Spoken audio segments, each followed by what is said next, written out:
Audio book বা ইলা চ্যানেলে হুমায়ুন আহমেদের লেখা নবনী। আজকের পর্ব ৩। দু একটা আইটেম শুধু এরা ভালো করে। শফিক সাহেব আমার দিকে ঝুঁকে এসে বললেন, আমি যে একটা ছবি বানাচ্ছি, নোমান কি তোমাকে বলেছে? জি বলেছে। সেই ছবির নায়িকাকে কিছুক্ষণের মধ্যে দেখবে। তবে নায়িকার গায়ের রং কালো। কালো রঙের নায়িকা বাংলাদেশে চলবে বলে মনে হয় না। এদেশের নায়িকাদের গায়ের রং হতে হয় দুধে আলতায় এবং ওজন হতে হয় ৩ মণের বেশি। আমি লক্ষ্য করলাম শফিক সাহেব আনন্দে ঝলমল করছেন। স্ত্রী আসছে এই খবরে কারো মুখ এত আনন্দময় হতে পারে আমার ধারণা ছিল না। ভদ্রলোককে এখন আমার ভালো লাগছে। অহনা নামের মেয়েটি মনে হচ্ছে খুব ভাগ্যবতী।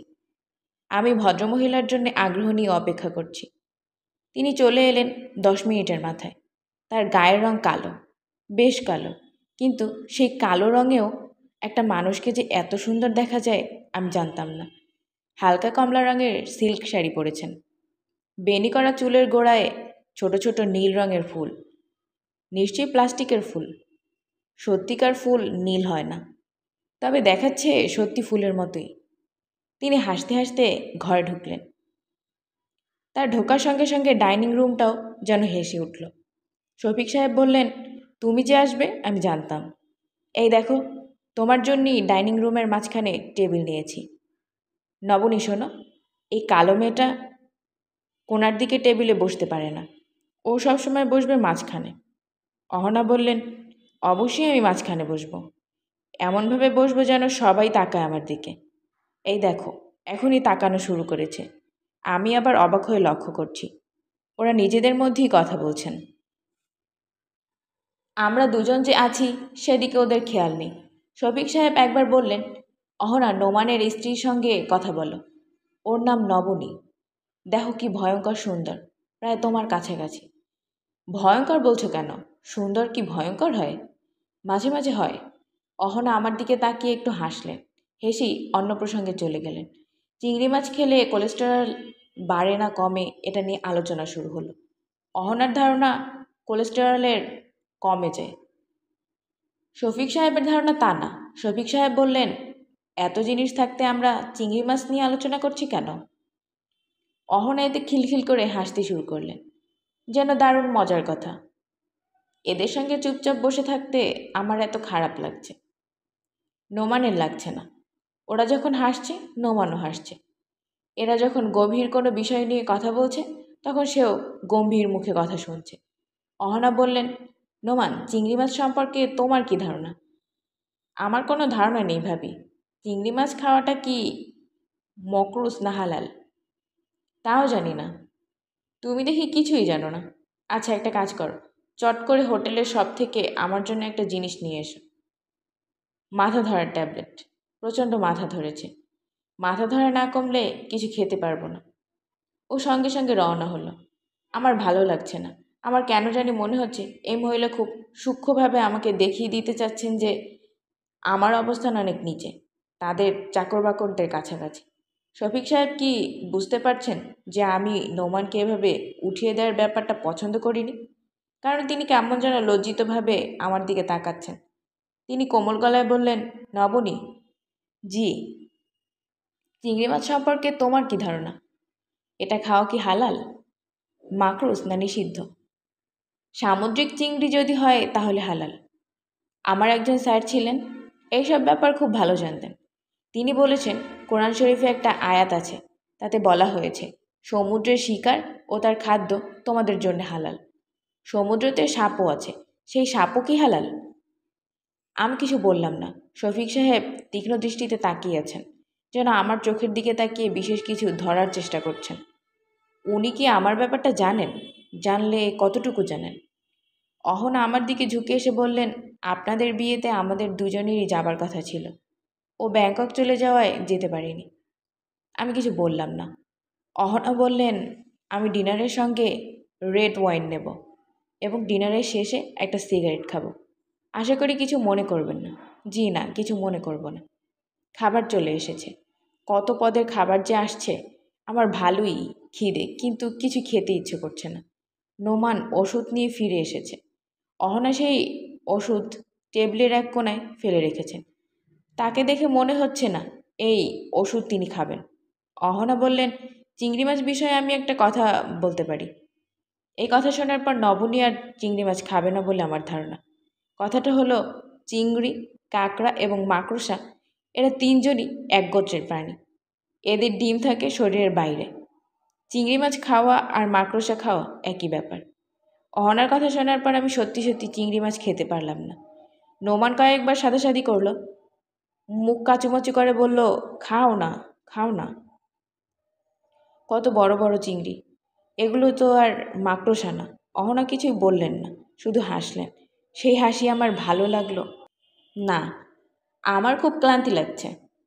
মনে হচ্ছে এই খাবার টেবিলেই আমি ঘুমিয়ে পড়ব। আমার এরকম মাঝে মাঝে হয়, হঠাৎ নিজেকে অসহায় এবং খুব ক্লান্ত মনে হয়। আশেপাশে কোথায় কি হচ্ছে, কে কি বলছে, কিছুই বুঝতে পারি না। কারোর কোনো কথাবার্তাও তখন কানে আসে না। চারপাশের কোলাহলের শব্দ স্তিমিত হয়ে আসে। মনে হয় আমি একাকী দূরে কোথাও চলে যাচ্ছি। এই তো আমার পাশেই নোমান বসে আছে। সে মাঝে মাঝেই হো হো করে হেসে উঠছে, গল্প শুনে হাসছে। হাসির গল্পগুলো যিনি বলছেন তার নাম অহনা।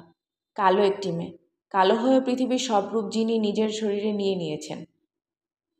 তিনি নিশ্চয়ই খুব ভালো গল্প করতে পারেন, কারণ গল্প শুনে শুধু যে নোমান হাসছে তা না, শফিক সাহেব হাসছেন, অহনা নিজেও হাসছেন। তাদের হাসির শব্দে আশেপাশের সবাই ফিরে ফিরে তাকাচ্ছে। মজার মজার সব গল্প, কিন্তু আমার কানে আসছে না। ঘুমে চোখ জড়িয়ে আসছে। শফিক সাহেব হঠাৎ আমার দিকে ঝুঁকে এসে বললেন, নবনী, তোমার কি শরীর খারাপ? আমি বললাম, না। তুমি কিছু খাচ্ছ না? খাবার ভালো লাগছে না? লাগছে। চামচ দিয়ে আমি খাবার নাড়াচাড়া করছি। চামচগুলো কি রূপার? ঝকঝক করছে। সারাক্ষণই ভয় হচ্ছে এই বুঝি হাত থেকে চামচ পড়ে যাবে। রূপার চামচ মেঝেতে পড়লে কেমন শব্দ হয়, রিনঝিন করে বাজে। শফিক সাহেবের গাড়ি আমাদের বাসায় নামিয়ে দিল। নোমান বাসায় ঢুকতে ঢুকতে বলল, এরা কী রকম অসাধারণ মানুষ লক্ষ্য করলে? অহংকার বলে এক বস্তু স্বামী স্ত্রী কারোর মধ্যে নেই। ওয়াইন খেতে দেখলে তুমি অস্বস্তি বোধ করো। এই জন্যে অহনা ভাবি কিন্তু শেষ পর্যন্ত ওয়াইন নেয়নি। সিগারেটও খাননি।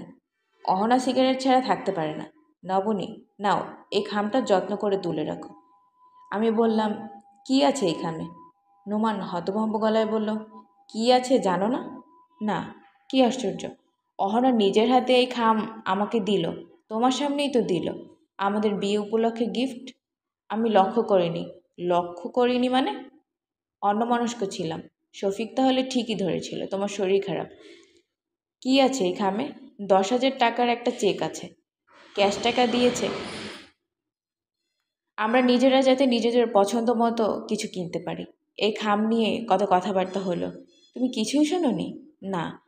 খাম হাতে নোমান বোকা বোকা মুখ করে দীর্ঘক্ষণ বসে রইল। আমার এই আচরণ সে যেন মিলাতে পারছে না। একসময় বলল, চলো ঘুমোতে যাই। আমি বললাম, তুমি ঘুমো, আমি একটু পরে যাব। তুমি কি করবে? নিজের হাতে চা বানিয়ে 1 কাপ চা খাবো। তারপর ইরাকে একটা চিঠি লিখব। আসার পর ইরাকে কোনো খবর দেওয়া হয়নি। ও নিশ্চয়ই চিঠির জন্য অপেক্ষা করছে। চিঠি দিনের বেলা লিখলেই হয়, দিনে আমি চিঠি লিখতে পারি না। ও আচ্ছা, তুমি কি চা খাবে? বানাবো তোমার জন্যে। আমি তো চা একেবারেই খাই না। রাতে খেলে ঘুম হবে না। প্রতি রাতে ঘুমোতে হবে এমন তো কোনো কথা নেই। চা খেয়ে তুমি জেগে থাকো, আমি এর মধ্যে চিঠি শেষ করে ফেলি। তারপর দুজন একসঙ্গে ঘুমোতে যাব। আচ্ছা, আমি চা বানাচ্ছি। ও বসে আছে বারান্দায়,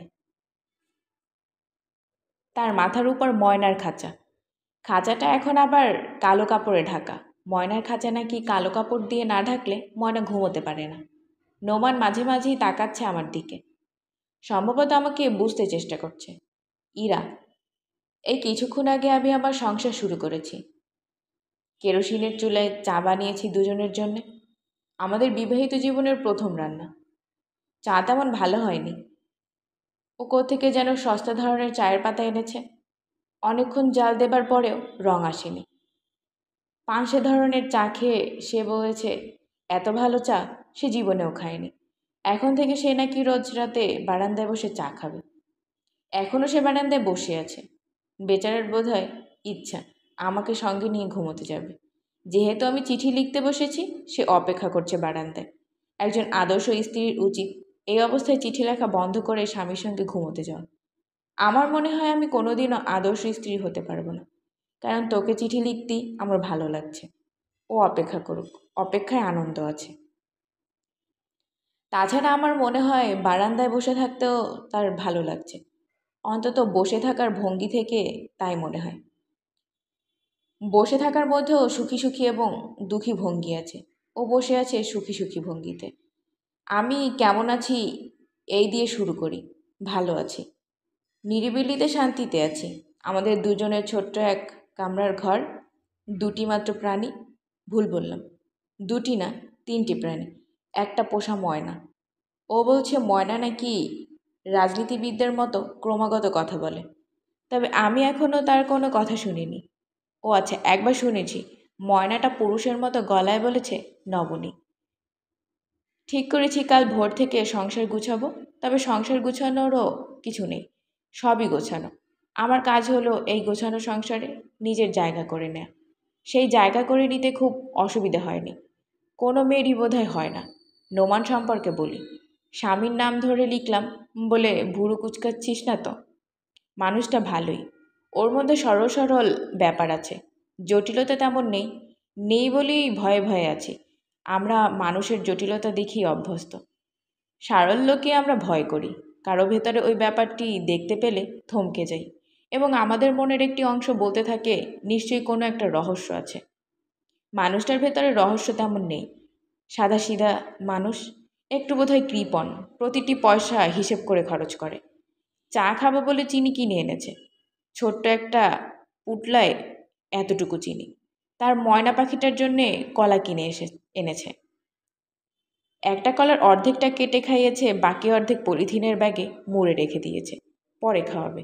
আমি বাথরুমে গোসল করলাম, সাবানটা মেঝেতে ফেলে এসেছিলাম। পরের বার ঘরে ঢুকে দেখি সেই সাবান সে শেপকেসে তুলে রেখে বাথরুমে মেঝে ন্যাকড়া দিয়ে মুছেছে, যাতে মেঝেটা শুকনো খটখট করে। আমাকে অবশ্যই কিছু বলেনি। পৃথিবীর সব স্বামী বিয়ের পরপর স্ত্রীদের উপর তাদের যে অধিকার আছে সেই অধিকার ফলাতে চেষ্টা করে। কেউ কেউ স্থূলভাবে করে, কেউ সূক্ষ্মভাবে করে। যেমন ধর, হঠাৎ বলবে এক গ্লাস পানি দাও তো, অথচ হাতের কাছেই হয়তো পানির গ্লাস। এই মানুষটা এখন পর্যন্ত তা করছে না, মনে হয় করবে না। শুরুতে যে করে না, সে পরেও করে না। মানুষের চরিত্রের সব দোষ গুণ 24 ঘন্টার ভেতরেই ধরা পড়ার কথা। ইরা, তোকে বসিয়ে রেখে আমি এখন বারান্দায় যাব, দেখে আসবো মানুষটা কী করছে, এখনও জেগে আছে না ঘুমিয়ে পড়েছে। তাছাড়া কলমটাও বদলাতে হবে, এই কলম দিয়ে ভালো লিখতে পারছি না, আরেকটা কলম দরকার। ঘরে আর কলম আছে কি না জানি না, ওকে বলতে হবে। যদি দেখি ও ঘুমিয়ে পড়েছে, তাহলে আজ আর চিঠি শেষ হবে না। তোকে যে কথা দিয়েছিলাম পৌঁছেই চিঠি দেব, তা আর সম্ভব হবে না, দেরি হয়ে যাবে। কাল হয়তো আর চিঠি লিখতে ইচ্ছে করবে না। মানুষটা জেগেই ছিল, আমাকে দেখে আগ্রহ নিয়ে বলল, চিঠি লেখা কি শেষ? আমার মায়াই লাগলো, আহা বেচারা।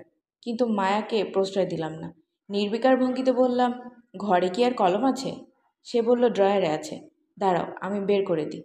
দুটো কলম টেবিলের উপর রেখে মুগ্ধ গলায় বলল, তোমার হাতের লেখা এত সুন্দর। তার বলার ভঙ্গিটি এমন যেন আমি আমার মস্ত বড় কোনো গুণ এতক্ষণ তার চোখের আড়াল করে রেখেছিলাম। আমি বললাম, তোমার হাতের লেখা কি খুব খারাপ? সে বলল, না, আমার হাতের লেখাও সুন্দর। দাঁড়াও, তোমাকে দেখাই বলি। এক টুকরা কাগজ নিয়ে লিখব, নবনী, নবনী। এরা তোকে বললাম না, লোকটা সরল ধরনের। সরল না হলে কখনোই কাগজ নিয়ে তার হাতের লেখার পরীক্ষা দিতে বসতো না। বুদ্ধিমানরা এই কাজ কখনই করে না। আমি বললাম, তোমার হাতের লেখা আমার চেয়েও সুন্দর। এখন এক কাজ করো, বিছানায় শুয়ে থাকো। আমার চিঠি প্রায় শেষ হয়ে এসেছে, আর মাত্র 10-15 মিনিট। চিঠি শেষ করেই আমি চলে আসব। ও বাধ্য ছেলের মতো ঘুমোতে গেল। আমি চিঠি নিয়ে বসলাম। অনেক কিছুই তোকে লিখতে ইচ্ছে করছে, যেমন ধর, আমরা যে আজ ওর এক বন্ধুর সঙ্গে দেখা হলো তার কথা। সেই ভদ্রলোকের নাম শফিক, তিনি ওর অফিসের প্রধান ব্যক্তি। অফিসটাই তার। মানুষের কী পরিমাণ টাকা যে থাকতে পারে তা তাকে না দেখলে বোঝা যাবে না। ভদ্রলোক ওর ছেলেবেলার বন্ধু। এতে আমার আনন্দিত হওয়া উচিত, কিন্তু আনন্দিত হতে পারছি না। আকাশের সঙ্গে পাতালের বন্ধুত্ব হয় না, হওয়া বোধ হয় ঠিকও নয়। ভদ্রলোকের ব্যবহার চমৎকার, কথাবার্তা চমৎকার, কিন্তু তবু আমার ভালো লাগলো না। কেন লাগলো না তাও বুঝতে পারছি না। ভদ্রলোকের স্ত্রীর নাম হলো অহনা। আমি প্রথম ভেবেছিলাম নাম গহনা, পরে শুনি অহনা। নামটা সুন্দর, তাই না? এই ভদ্রমহিলার গায়ের রং কালো। কালো রঙের মেয়ে যে এত রূপবতী হতে পারে কে জানত। এনাদের সম্পর্কে তোকে পরে আরও লিখব, আপাতত এইটুক।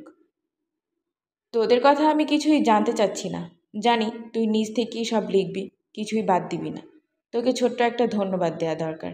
সুটকেস খুলে দেখি লাইব্রেরি থেকে আনা উপন্যাসটা তিথির নীল তোয়ালে তুই সুটকেসে দিয়ে দিয়েছিস। বই পড়ার সময় পাচ্ছি না, কাহিনী কি তাও ভুলে গেছি। আমার গোড়া থেকে শুরু করতে হবে। তোর চোখ কান এতটা খোলা তা বুঝতে পারিনি। তোর এত বুদ্ধি কেন? ভালো থাকিস, ইতি তোর আপা। ঘড়ির দিকে তাকিয়ে দেখি রাত 2টা 10। ও বিছানায় শুয়ে ঘুমোচ্ছে, বারান্দায় দরজা খোলা। তাকে যতটা সাবধানী এবং গোছানো বলে মনে হচ্ছিল, আসলে সে ততটা না। বারান্দায় দরজা খোলা রেখে সে ঘুমোতো না। আমি বারান্দায় এসে দাঁড়ালাম। চাঁদের আলো পড়েছে বারান্দায়, সরল ধরনের আলো। আমাদের বাড়ির ছাদে গাছের পাতার ফাঁক দিয়ে যেমন আলো আসতো, সেরকম জটিল নকশাদার আলো নয়। ও জেগে থাকলে তাকে নিয়ে কিছুক্ষণ বারান্দায় বসা যেত। এমন চট করে ঘুমিয়ে পড়বে তা ভাবিনি। ওকে কি ডেকে তুলব? আমি এসে তার গায়ে হাত রাখলাম। সে পাথরের মতো হয়ে আছে। ঘুমন্ত মানুষের গায়ে স্পর্শ করলে সে একটু না একটু নড়ে উঠবেই। নোমান নড়ল না। সমান তালে তার নিঃশ্বাস পড়তে লাগলো। আমরা দুজন পাশাপাশি হয়ে আছি। ওর গায়ের পুরুষ পুরুষ ঘামের গন্ধে আমি কি অভ্যস্ত হয়ে গেছি?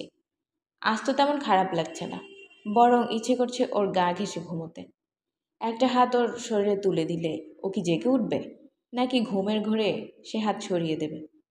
দীর্ঘদিন ধরে সে নিশ্চয়ই একা একা ঘুমোচ্ছে। একা ঘুমিয়েই সে অভ্যস্ত। শরীরের উপর একটা বাড়তি হাতের চাপ কি সে সহ্য করবে? জানালা গলে চাঁদের আলো আমাদের হাঁটুর উপর এসে পড়েছে। শরীরের একটি অংশ আলোকিত হয়ে আছে। নোমান বিড়বিড় করে কি যেন বলছে। দুঃস্বপ্ন দেখছি কি? বারান্দায় কালো কাপড়ে ঢাকা ময়নাটাও ছটফট করছে। কে যেন কে জানে, হয়তো এরা দুজন একই সঙ্গে একটা দুঃস্বপ্ন দেখছে। পাখিদের স্বপ্ন ও দুঃস্বপ্ন বলে কি কিছু আছে? আমি ওর গা থেকে হাত সরিয়ে নিজের মতো শুয়ে পড়লাম। শাড়ির আঁচলে শরীর ঢেকে শোয়া। পাশ ফিরতেই খাট নড়ে উঠল। এই খাটের পায়াগুলো সমান না, বড় ছোট আছে। একটু নড়লেই খটখট শব্দ হয়। আমি একটা হাত ওর গায়ে রাখলাম। ও ধর্মর করে উঠে বসে ভয়ার্ত গলায় বলল, কে? আমি বললাম, কেউ না, আমি, ঘুমাও। সে সঙ্গে সঙ্গে শুয়ে পড়ল। আবার তার নিঃশ্বাস নিঃশ্বাস ভারী হয়ে এলো। সে যে উঠে বসে। কে বলে চেঁচিয়েছে তা ঘুমের মধ্যেই করেছে। ঘুমাতো মানুষের আচার আচরণ আমার মতো ভালো কেউ জানে না। রাতের পর রাত আমি অঘুমে কাটিয়েছি। আমার পাশে শুয়ে ঘুমিয়েছে ইরা। আমি খুব কাছ থেকে দেখেছি ঘুমাতো মানুষ কি করে। ঘুমাতো মানুষের আচার আচরণের ব্যাপার আমাকে একজন এক্সপার্ট বলা যেতে পারে। আজও ঘুম আসছে না। প্রচণ্ড ইচ্ছে করছে ওকে ডেকে তুলে বলি, এই কেন আমার ঘুম আসছে না? আমার খুব খারাপ ধরনের একটা অসুখ আছে। আমার রাতে ঘুম হয় না। একা একা জেগে থাকতে আমার খুব কষ্ট হয়। তুমি এসে আমার সঙ্গে বারান্দায় খানিকক্ষণ বসো। আমার জীবনের ভয়াবহ একটা গল্প আছে। গল্পটা এখনও তোমাকে বলা হয়নি। আজ খানিকটা বলবো। চাঁদের আলো ও হাঁটুর উপর থেকে সরে গেছে। এখন আলো এসে পড়েছে বিছানার উপর। যেন টর্চ ফেলে ফেলে কেউ বিছানাটা পরীক্ষা করছে। আমি উঠে বসলাম। খাটটা আবার ক্যাচ করে শব্দ করে উঠল। ও বলল, কে? আমি এবার কোনো জবাব দিলাম না। ও আবারও গভীর ঘুমে তলিয়ে পড়ল। খাঁচার ময়না পাখি খচখচ শব্দ করছে। আশ্চর্যের ব্যাপার, আমাদের স্যারেরও একটা পাখি ছিল। তিনি একটা কাক পুষেছিলেন। তার কোনো খাঁচা ছিল না। কাকটা এসে প্রায় সারাদিনই রেলিংয়ে বসে থাকত। কাকটার বোধহয় বয়স হয়ে গিয়েছিল। খাবার খুঁজে বেড়াবার সামর্থ্য ছিল না। কিংবা কে জানে, হয়তো স্যারকে তার পছন্দ হয়েছিল। স্যার যখন আমাদের বাড়িতে থাকতে এলেন তখন ব্যাপারটা আমার তেমন পছন্দ হয়নি। মৌলানা টাইপের একজন লোক বাসায় থাকবে, নানা ধরনের উপদেশ দেবে, কী দরকার? বাড়ি ভাড়া দিয়ে আমাদের যে টাকা পেতে হবে এমনও না। কিন্তু বাবার তাকে খুব পছন্দ হয়ে গেল। তিনি দরাজ গলায় বললেন, সুফি টাইপের একজন মানুষ থাকছে, থাক না, অসুবিধে কি? 5 ওয়াক্ত নামাজ পড়বে, আল্লাহ বিল্লাহ করবে, এই বাড়ির থেকে তো আল্লাহ খোদার নাম উঠেই গেছে। মা ক্ষীণ গলায় বললেন, বাইরের একজন মানুষ। বাবা বিরক্ত গলায় বললেন, সে তো আর তোমার বিছানায় এসে শুয়ে থাকবে না, সে থাকবে তার মতো। উত্তরের দরজাটা পার্মানেন্ট বন্ধ করে দিলেই সে আলাদা হয়ে যাবে, নিজের মতো থাকবে, নিজে রান্না করে খাবে। উত্তরের দরজা আমরা ভেতর থেকে বন্ধ করে স্যারকে থাকতে দিলাম। তিনি তার জিনিসপত্র নিয়ে একদিন দুপুরবেলা 2টা রিক্সা করে উপস্থিত। প্রথম কিছুদিন আমি শঙ্কিত ছিলাম, হয়তো যখন তখন স্যারকে দেখা যাবে আমাদের বসার ঘরে বসে আছেন। হয়তো ছাদে গিয়েছি, দেখব জায়নামাজ হাতে তিনিও ছাদে উঠে এসেছেন নামাজ পড়বার জন্যে। কিংবা কলেজে দেখা হলে তিনি পরিচিত ভঙ্গিতে বলবেন, এই যে নবনী, খবর কি? আর ক্লাসের সব ছাত্রী আমাকে খ্যাপাবে। বাস্তবে তার কিছুই হলো না। স্যার কলেজে যান, কলেজ থেকে ফিরে বাসায় আসেন, আর তার কোনো সাড়া শব্দ পাওয়া যায় না। আমাদের বাড়ির একটা অংশে যে একজন মানুষ বাস করে তা মনেই হয় না। শুধু ছাদ থেকে আমি মাঝে মাঝে দেখি তিনি বারান্দায় রান্না চড়িয়েছেন। একদিন তার পোষা কাকটাকে দেখলাম। শুরুতে কাকটা রেলিংয়ে বসেছিল, তারপর রেলিং থেকে নেমে গম্ভীর ভঙ্গিতে হেঁটে স্যারের পাশে বসে থাকলো। ভাবটা এরকম যেন সেও রান্নাবান্না তদারক করছে। এরকম মজার দৃশ্য আমি আমার জীবনে আর দেখিনি। আমি যখনই ছাদে উঠতাম কিছুটা সময় কাটাতাম কাকটাকে দেখার জন্য, কি করে সে এ বাড়ির একজন সদস্যের মতো চলাফেরা করে, গম্ভীর তার ভাবভঙ্গি। একদিন ছাদে গিয়ে যথারীতি উকি দিয়েছি, দেখি বাঁশের চাটাই দিয়ে বারান্দায় অংশটা ঢাকা। ছাদ থেকে বারান্দা দেখার কোনোই উপায় নেই। আমার খুব মেজাজ খারাপ হলো। কাণ্ডটা নিশ্চয়ই স্যার করেছেন, যাতে বারান্দা থেকে তাকে একজন তরুণী মেয়ের মুখ দেখতে না হয়। ধর্মে বাধা নিষেধ আছে। আমাদের কাছে মনে হলো তিনি ইচ্ছে করে আমাকে অপমান করলেন। সেদিন সন্ধ্যায় মা তালের পিঠা করেছেন। ইরাকে বললেন, মাস্টার সাহেবকে কয়েকটা পিঠা দিয়ে আয় তো ইরা, বেচারা একা একা থাকে, কি খায় না খায় কে জানে। ইরা বলল, আমি পারবো না, আপাকে পিঠা নিয়ে যেতে বলো, ওর কলেজের স্যার, ওরই নিয়ে যাওয়া উচিত। আমি আপত্তি করলাম না, স্যারকে কিছু কঠিন কঠিন কথা শোনাতে ইচ্ছে করছিল। পিঠা দিতে গিয়ে সেই কথাগুলো শুনিয়ে আসা যাবে। স্যার আমাকে দেখে এতই অবাক হলেন যে বলার কথা নয়, যেন এরকম অস্বাভাবিক ঘটনা এর আগে তার জীবনে কখনো ঘটেনি। আমি বললাম, স্যার, মা আপনার জন্য কিছু তালের পিঠা পাঠিয়েছেন। তিনি হড়বড় করে বললেন, শুক্রিয়া শুক্রিয়া, তোমার মাকে হাজার শুক্রিয়া। স্যার, আমাকে বসতে বলছেন না? আমি যে কথাগুলো বলবো বলে ভেবে এসেছি সেগুলো দাঁড়িয়ে দাঁড়িয়ে বলে চলে যাওয়া যায় না, আমাকে কিছুক্ষণের জন্য হলেও বসতে হবে। আমি বললাম, স্যার, আমি কি কিছুক্ষণের জন্য আপনার এখানে বসতে পারি? অবশ্যই পারো, বসো বসো। তিনি অতিরিক্ত রকমের ব্যস্ত হয়ে পড়লেন, নিজেই ছুটে গিয়ে বারান্দা থেকে চেয়ার নিয়ে এলেন।